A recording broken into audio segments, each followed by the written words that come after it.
Hello everyone and welcome to CPAC 2023. I'm your host, Amelia Kane, and with me today is von Spakovsky. He is the manager of the Election Law Initiative at the Heritage Foundation. Thank you so much for joining us today. Sure, nice to be here. Thank you. Can you tell us about the voter rolls and the importance of cleaning them up? Yeah, I'll give you just a couple of quick examples of why that's important.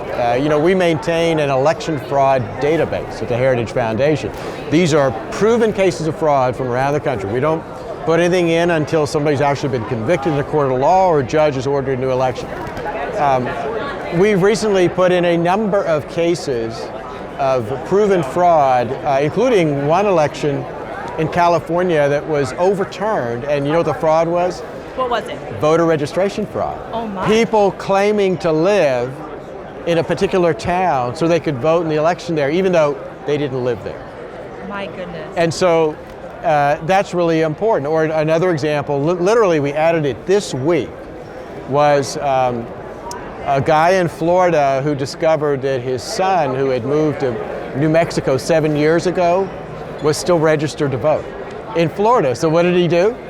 He requested an absentee ballot for his son, filled it out, signed it, and sent it in. And the only reason Florida found out about it was because when the son tried to vote in New Mexico, they said to him, well, our records show you're registered in Florida and you voted. And he's like going, who voted my ballot there? But that shows you how important it is to make sure that people who have moved away or have died are not on the rolls, or that election officials actually verify if somebody claims they live at a particular address, they need to make sure that's true. That's right. So what are the steps to clean up the voter rolls? Is this a lengthy process, or can you just go into depth with it? There's a whole series of things that states ought to do. And it's everything from doing frequent comparisons with the Social Security's Master Death Index. Social Security Administration has this huge database of people who've died across the country. States need to be checking that, take people off who've died. Regular checks with the state's DMV list.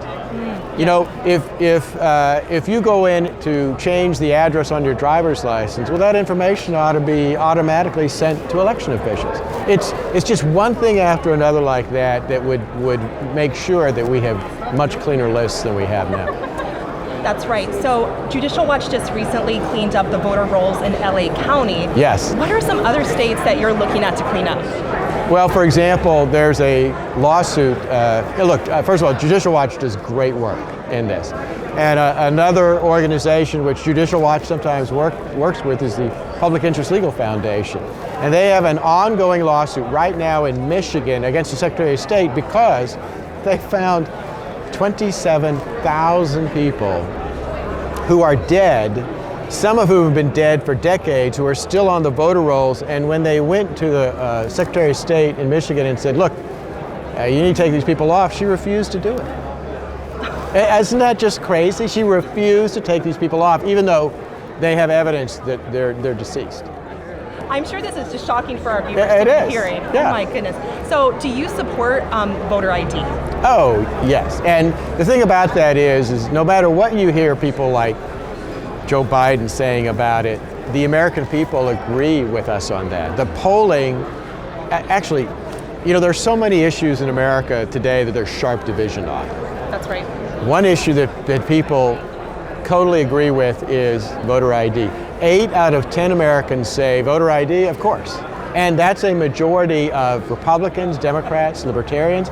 It's a majority of black voters, white voters, Hispanic voters. Everybody thinks it's common sense, except for certain Democratic Party leaders like Joe Biden or Stacey Abrams in Georgia. That's right. Well, we really appreciate your work. Thank you so much for joining us. Sure, and the work Judicial Watch does too is great. Thank you. To support our work, please visit judicialwatch.org.